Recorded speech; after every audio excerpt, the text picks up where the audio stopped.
Hello and welcome. This is Amaka, the Excel coach, and in today's training, I'll be showing you how the dated if function works in Excel.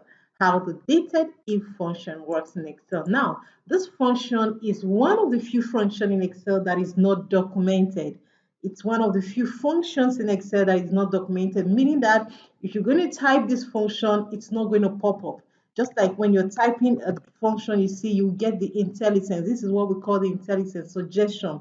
Excel automatically suggests to you what you intend to use, the function you intend to use. So if I say dated if, you see, it's not documented. So this function is not documented, but it's a function that helps you calculate the number of days, months, or years between two dates.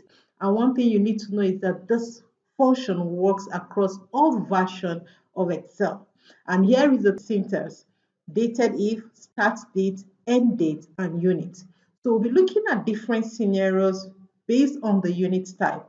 Here is the formula, the explanation, and the results. So I'll just delete the formula I have in here and input it alongside with you so that you will understand how this works.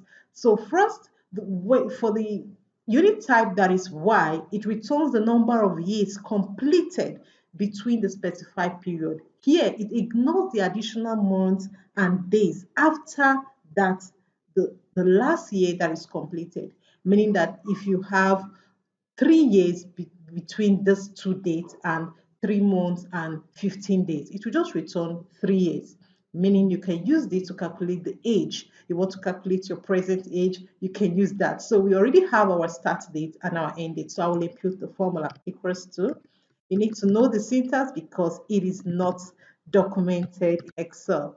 All right, so this is the start date, comma, the end date. Then your third argument is the unit type, which is Y. It should be in double quotation.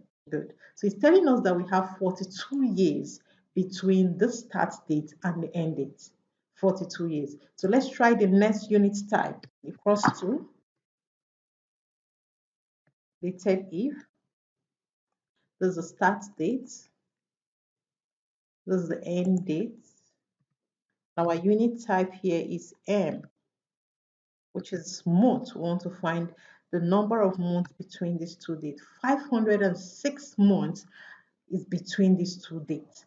So if there are other days that comes after this month that is not up to a month, it ignores those additional days, right?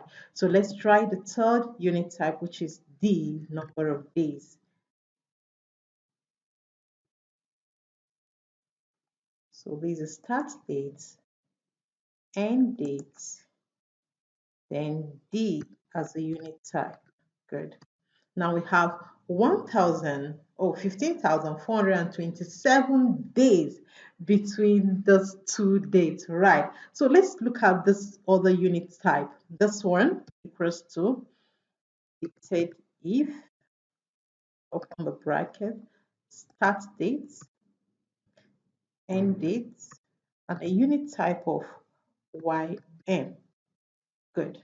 So this unit type returns the number of months after the total number of years completed. So if you have 42 years, just as we have here, how many months after the 42 years?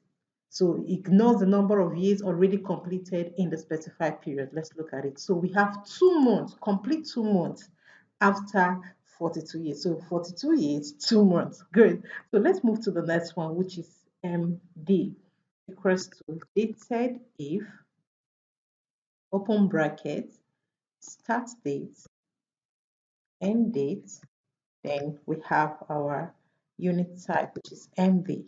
So how does this work? This one returns the number of days after the number of years and months completed. So if you have 42 years, 2 months, what it does, how many days is now remaining after considering the total number of years completed and number of months completed in the specified period. So let's look at it.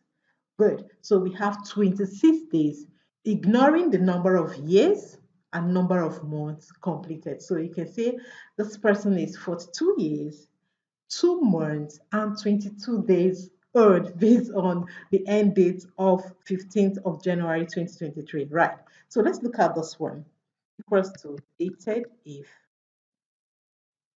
This is the start date, end date, and the unit type is YYD. Right. So this unit type returns the number of days after the number of years completed. So we say 42 years and how many days? So it ignores the number of years completed and return the number of days after the completed year. So let's see. So we have 87 days.